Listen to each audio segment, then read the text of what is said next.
Okay, starting. I'm going to starting read out a new book. That book's name is You Are the Mountain. So let's start with the introduction.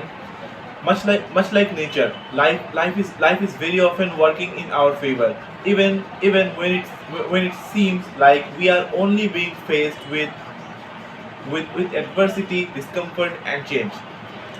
As forest fires are essential to the ecology of the environment, opening new seeds that require heat to sprout and rebuild a population of trees. Our minds also go through periodic episodes of positive disintegration of a of a cleanest though of a of a cleanest through of a cleansing through which we release and renew of our self concept. We we know we know that nature is most fertile and expensive at its parameters, where climates meet and we also transform when we reach our edge states. The points at which we forced to step out of our comfort zones and regroup. When when we can no longer rely on our coping mechanism to help distract us from the problems in our life. It can feel as though we have hit rock bottom. The reality is that the real the reality is that this sort of awakening is what happens. We finally come to teams with the problems that have existed for a long time. The breakdown is often just the tipping point that precedes the breakthrough. The moment a start the start impulse before it becomes a supernova. Just as a mountain is formed when two sections of the ground are faced against one another. Your mountain will arise out of coexisting but conflicting needs. Your mountain requires you to reconcile two parts of you, the the co- the conscious and the unconscious, the part of you that is aware of what you want, and the part of you that is not aware of why you are still holding yourself back. Historically, mountains have been used as metaphor for spiritual awakenings, journey of personal growth, and of course, and of course, insurmountable, insurmountable, insurmountable, challenges that seem impossible to overcome when we are standing at the bottom.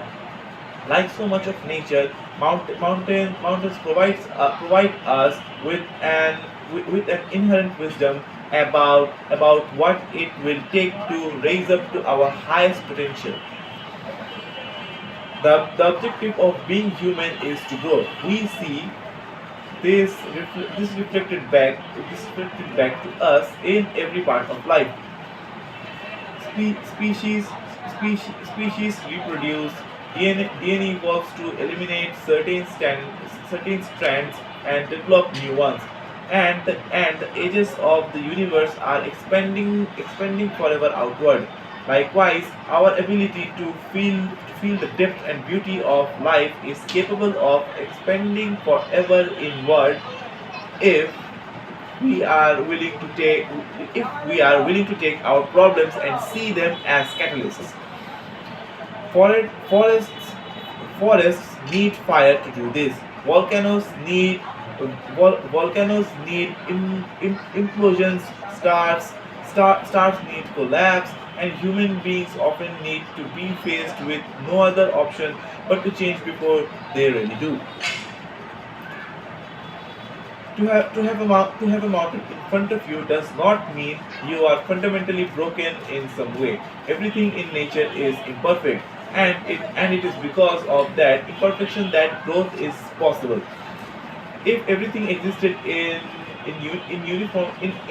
uniformity, the gravity that created the stars and planets and everything that we know would not exist. Without breaks, faults, and gaps, nothing could grow and nothing would become. The fact that you are imperfect is not a sign that you have failed. It is a sign that you are human, and more importantly, it is a sign that you still have more potential within you. Maybe you know what your mountain is. Maybe it's addiction, weight, relationships, jobs, motivation, or money. Maybe you don't. Maybe it is a vague sense of anxiety, low self-esteem, fear, and a general discontentment that seems to bleed out onto everything else. The mountain is often less a challenge in front of us as it is a problem within us. As as unstable foundation that might not seem evident on the surface, but is not but is not but is non shifting almost every part of our life. Usually, when we have a problem that is circumstantial, we are facing the reality of life. When we have a problem that is chronic, we are facing the reality of ourselves. We often think we often think that to face a mountain means to face life's hardships, but the truth is that is almost always because of the years we have spent accumulating tiny traumas, adoptions, and coping mechanisms, all of which have compounded over the time. Your mountain is the block between you and the life you want to live. Facing it also the only path to your freedom and becoming. You are here because of trigger showed you to your wound, and your wound will show you to your path, and your path will show you to your destiny. When you arrive at the breaking point, the foot of the mountain, the heat of the fire, the night that finally wakes you, you are at the crux of the breakdown. And if you are willing to do the work, you will find that it is the entryway to the breakthrough you have spent your entire life waiting for. Your old self can no longer sustain the life you are trying to lead. It is time for reinvention and rebirth. You must release your old self into the fire of your vision, and be willing to think in a way you have never ever tried before. You must mourn the loss of your younger self, the person who has gotten you this far, but who is but who is no longer equipped to carry your own word. You must invention and you must envision and become one with your future self, the hero of your life that is going to lead you from here. The task in front of you is silent, simple, and monumental. It is it is feat most do not ever get to the point of attempting. You must know, learn agility, re sorry resilience, and self-understanding. You must change completely, never to be the same again. In the end, it is not the mountain that you must master, but yourself. Finally, we're starting the book with chapter 1. The mountain is you. There is nothing holding you back in life more than yourself. If there is an ongoing gap between where you are and where you want to be, and your efforts to close it are constantly met with your own resistance, pain, and discomfort, self sabotage is almost always at work. On the on on the surface on on the surface, self sabotage seems masochistic. Se- seem, seem, seems masochistic. It appears to be a product of self hatred, low confidence, or a lack of willpower. In reality, self sabotage is simply the simply the presence of an unconscious need that is being fulfilled by the self sabotaging behavior. To overcome this, we must go through a process of deep psychological excavation. We must pinpoint the traumatic event, release unprocessed emotions, find healthier ways to meet our needs, reinvent our self-image, and develop principles such as emotional intelligence and resilience. It is not a small task, and yet it is the work that all of us must do at one point or another. Self sabotage is not always obvious at the onset. When Carl Jung was a child, he fell on the ground in school and hit his head. When he got hurt, he thought to himself, "Yes, maybe I won't have to go back to school now." Though he is known today is his today he is today though Though he is known today for his insightful body of work, he actually didn't like school or fit in well with his peers. Shortly after his accident, young being experiencing sporadic and uncontrollable fainting spells. He unconsciously developed what he would call a neurosis, and ultimately came to realize that all neuroses are subtitles for legitimate suffering.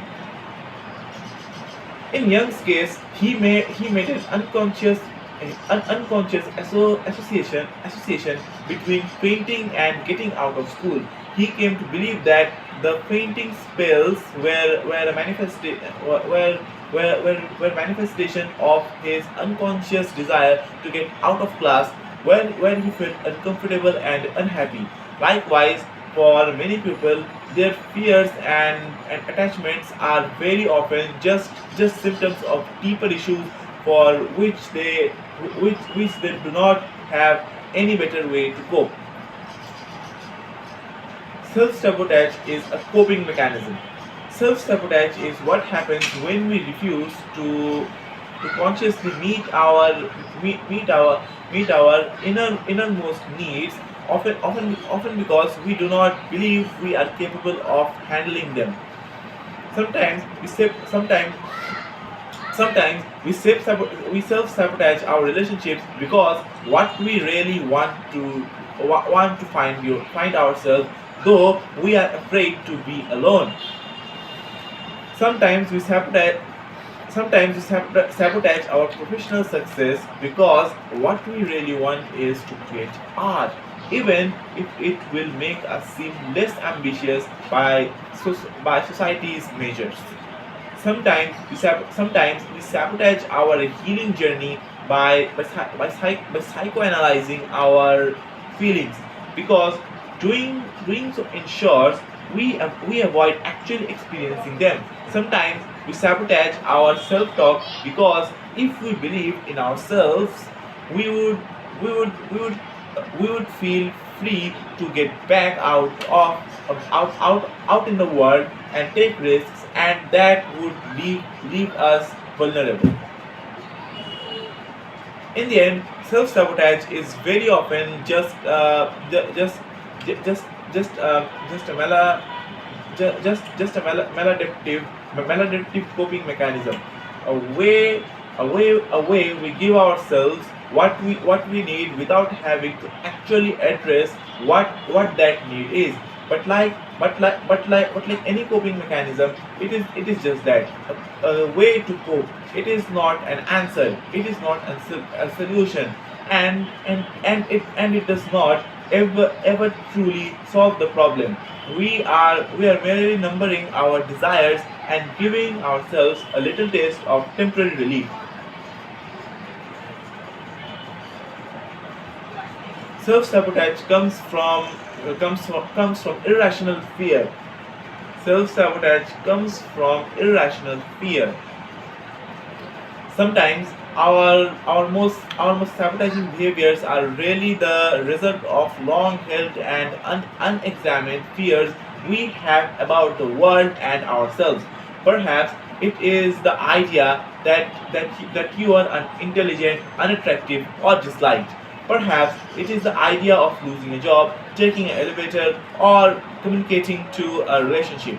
In other cases, it can be more abstracting, such as the concept of someone coming to get you, violating your boundaries, getting caught, or being wrongly accused.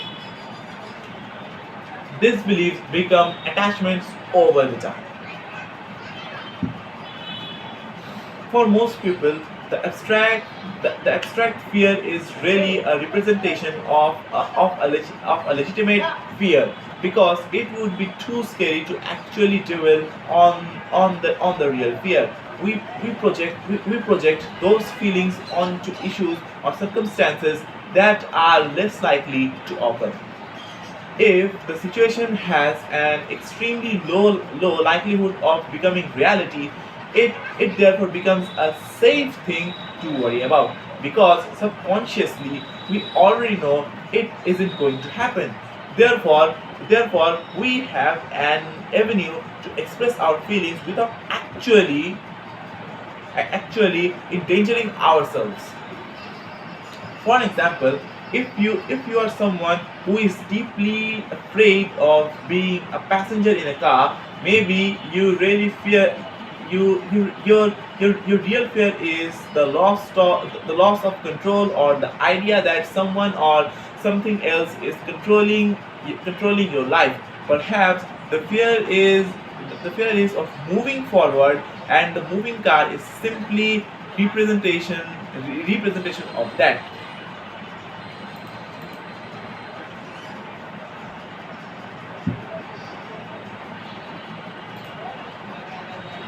If you were aware of the real issue, you could begin working to resolve it. Perhaps by identifying the ways you are giving up your power, or being too passive. However, if you aren't aware of the real problem, you will continue to spread your time trying to convince yourself to not be triggered and anxious while riding in the car, and finding that it only gets worse.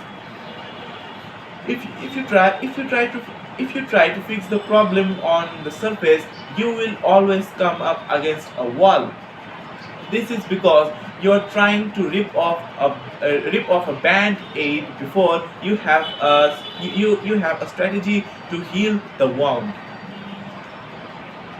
Self sabotage comes from unconscious negative associations.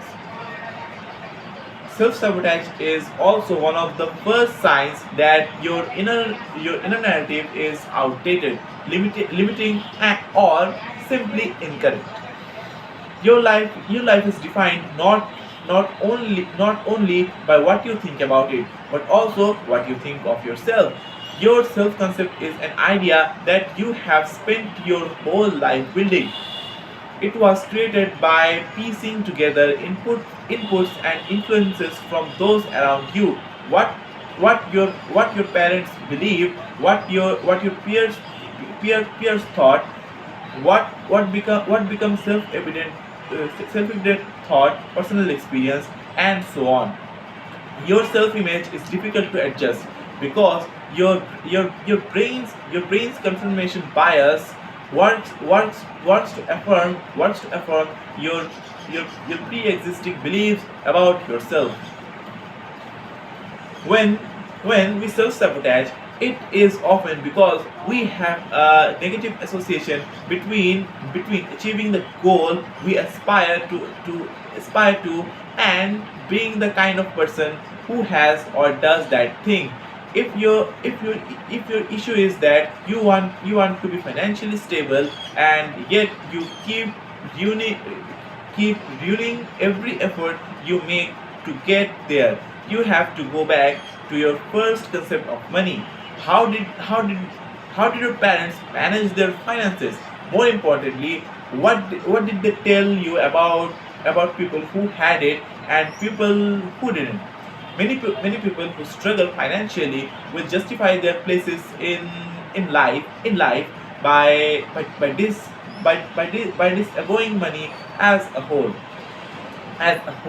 They will say that all rich people are terrible. If you grew up with people who told you your entire life that people who have money are this way, guess what you are going to resist having. Your anxiety around the issue that you are self-sabotaging is usually a reflection of your limiting belief.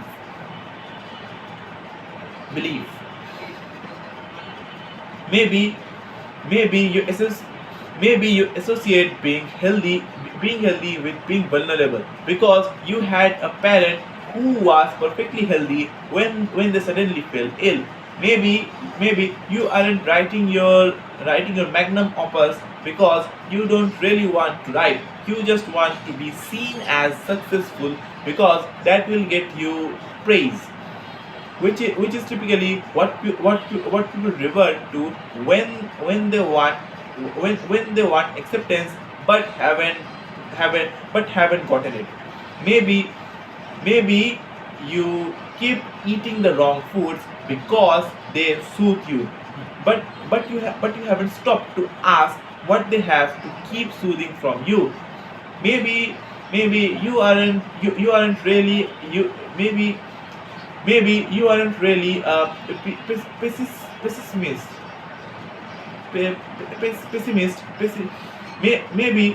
Maybe you aren't really a pessimist, but don't know how to connect with the people in your life other than by comparing to them. In order in order in order to reconcile in order to reconcile this, you have to begin to challenge these pre-existing ideas and then adopt new ones. You have to able to recognize that not everybody with money is corrupt, not by a long shot. Even more importantly, given that there are people who use their money in selfish ways, it is even more important that good people with great intentions are fearless in pursuit of acquiring this essential tool to create more time, opportunity, and wellness for themselves and others. You have to recognize that being healthy makes you less vulnerable, more, not more, and that criticism comes with creating anything for the public and isn't a reason to not do it. You have to show yourself that there are many different ways to self-soothe that are more effective than unhealthy food choices, and that and that there are far better ways to connect with others than through negativity. Once you begin to really question and observe these pre-existing beliefs, you being to see how wrapped and illogical they were all along. not to mention distinctly holding you back from your ultimate potential. Self sabotage comes from what's unfamiliar.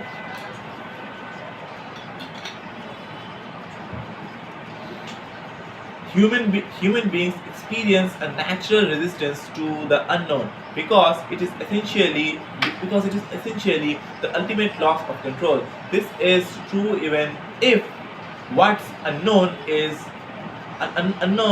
benevolent, benevolent,